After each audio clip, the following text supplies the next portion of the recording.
Hey guys, मैं हूं एनिम play explain और आज हम एक न्यू मांगा सीरीज़ को एक्सप्लेन करने जा रहे हैं जो कि आपको बहुत ज़्यादा पसंद आने वाली है। समर का समय चल रहा होता है कि एक हेलीकॉप्टर आसमान में उड़ रहा होता है और जो नीचे लोग खड़े होते हैं वो काफ़ी ज़्यादा उसको देख के एक्साइटेड हो रहे होते हैं। तो अगले सिनेमा में दिखाया जाता है कि एक लड़की हेलीकॉप्टर के अंदर खड़ी होती है और जो उसके पीछे एक डायरेक्टर, एक कैमरामैन और एक राइटर खड़ा होता है। और तभी हमारा जो डायरेक्टर होता है जो उस लड़की को बोलता है कि तुम अपना धीरे से अपना एक पैर आगे बढ़ाओ और तुम अपने आप को रिलैक्स रखो, और जब तुम यहाँ से जब भी जंप करोगी तो तुम्हें बहुत अच्छी फीलिंग आने वाली है, और तुम जो यहाँ से जंप करोगी तो तुम्हारी ज़िंदगी का बहुत अच्छा एक्सपीरियंस तुम्हें मिलने वाला है।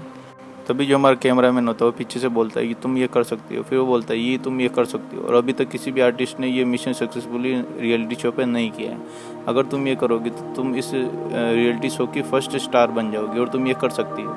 अगले सीन में दिखाया जाता है कि जो हमारी ये होती है वो काफ़ी ज़्यादा सोच में पड़ जाती है और फिर वो सोचती है कि अगर मैंने कर दिया तो मैं इस रियलिटी शो की काफ़ी बड़ी स्टार बन जाऊंगी और मुझे बहुत सारे रिवॉर्ड मिलने वाले हैं। तभी वो मन में सोचती है कि लेकिन मुझे ऊंचाई से बहुत ज़्यादा डर लगता है और मैं ये नहीं कर पाऊँगी। तभी हमारा जो डायरेक्टर होता है ये के पास आता है, वो बोलता है कि चलो छोड़ो, तुम भूल जाओ। फिर वो बोलता है कि तुम डर से बहुत दूर आ चुकी हो, अगर तुम चाहो तो इस स्काई डाइविंग शो को कैंसिल भी कर सकती हो। तभी जो पीछे से कैमरामैन बोलता है कि चलो छोड़ो, इसको भूल जाओ। और मैं इस कैमरा को पकड़ के मेरे कंधे भी दर्द करने लग गए हैं, तो अब मैं और भी ज़्यादा कैमरा अब नहीं होल्ड कर सकता हूँ। तभी हमारे अगले सीन में देखते हैं जो हमारी ये होती है वो कुछ सोच में पड़ जाती है, उसको कुछ भी समझ में नहीं आ रहा होता। जो हमारा जो डायरेक्टर होता है वो बोलता है चलो ठीक है, तुम अब पीछे आ जाओ। और फिर वो जो डायरेक्टर होता है वो बोलता है कि चलो ठीक है, अब दरवाज़ा बंद कर दो। तभी कैमरामैन बोलता है चलो छोड़ो छोड़ो, रहने दो, अब कोई मतलब नहीं है इस शो को करने का। तभी हमारी जो ये होती है वो फिर बोलती है कि मैं अब जंप करने वाली हूँ और मैं जंप करना चाहती हूँ। तो फिर हम अगले ही सीन में ये देखते हैं जो हमारे जो डायरेक्टर और राइटर और कैमरामैन तीनों शॉक हो जाते हैं ये की ये बात सुन के। और फिर आगे हम देखते हैं कि जो डायरेक्टर होता है वो बोलता है कि चलो ठीक है, दरवाज़ा ओपन करो। और जो हमारा जो कैमरामैन होता है वो बोलता है कि ये तुम ये कर सकती हो, और इसके बाद जैसे तुम यहाँ से जंप करोगी तो हम लाइव टेलीकास्ट ऑन कर देंगे और ये तुम्हारे करियर के लिए काफ़ी अच्छा होने वाला है। तो फिर हम अगले सीन में देखते हैं जो हमारी जी होती है वो कहती है कि चलो ठीक है, ये मैं करने के लिए रेडी हूँ और ये मेरे करियर के लिए काफ़ी अच्छा होने वाला है। तो फिर अब मैं जंप करने जा रही हूँ। कि जैसे ही ये जंप करती है कि तभी आगे से पायलट बोलता है कि अभी रुक जाओ, उसको जंप मत करने देना क्योंकि तूफान हमारी तरफ बढ़ रहा है। कि तभी डायरेक्टर बोलता है कि तुमने पहले क्यों नहीं बताया। कि तभी डायरेक्टर बोलता है कि अब तो ये जंप कर चुकी है तो अब हम उसे कैसे बचाएंगे। तभी हमारा पायलट बोलता है कि अभी हमें जो तूफान को अवॉइड करके हमें आगे बढ़ना चाहिए, क्योंकि अगर हम आगे नहीं निकले तो हम भी तूफान की चपेट में आ जाएंगे। फिर हम अगले सीन में देखते हैं कि जो डायरेक्टर और राइटर और कैमरामैन जो तीनों ही वो ये को देख रहे होते हैं, क्योंकि ये जंप कर चुकी होती है। अब ये जो आसमान में होती हैं तो ये अपने मन में अपनी नानी को याद करती है और फिर कुछ सोचने लग जाती है। अपनी आंखें बंद करके वो कुछ अलग ही सोच में पड़ जाती है।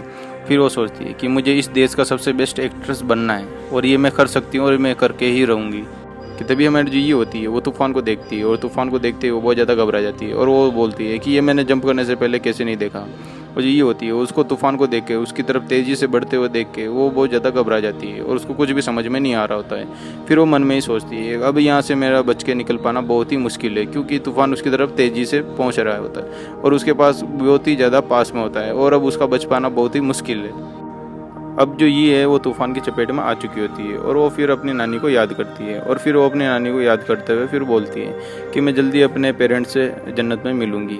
और फिर वो अगले सीन में हम देखते हैं कि जो ये होती है वो फिर एक अलग ही मतलब दुनिया में पहुंच जाती है।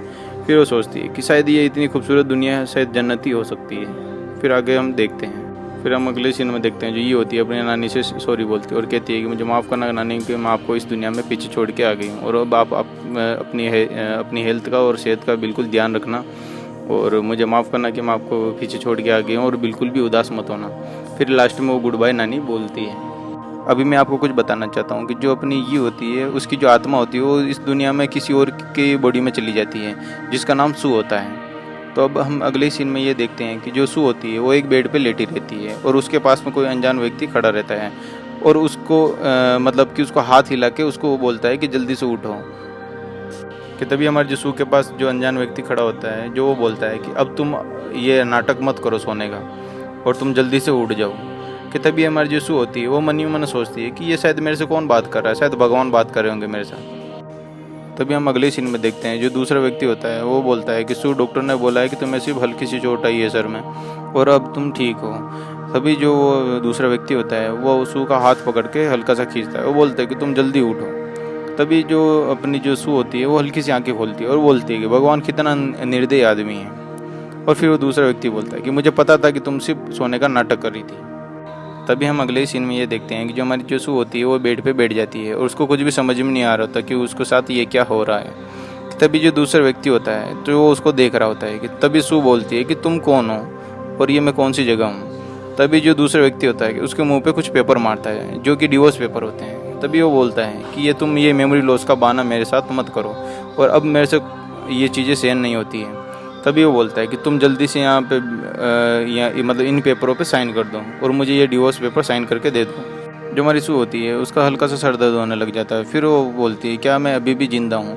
तभी वो बोलती है कि ये मुझे सारा सब कुछ याद क्यों नहीं है। फिर वो बोलती है कि मैं कितनी अनलकी हूँ। फिर वो डिवोर्स पेपर को देखते हुए बोलती है कि डिवोर्स पेपर। फिर वो बोलती है क्या मैंने तुमसे शादी कर रखी है क्या। तभी हम अगले सीन में देखते हैं कि जो दूसरा व्यक्ति होता है वो बोलता है कि सू अब तुम मेरे साथ खेलना बंद करो।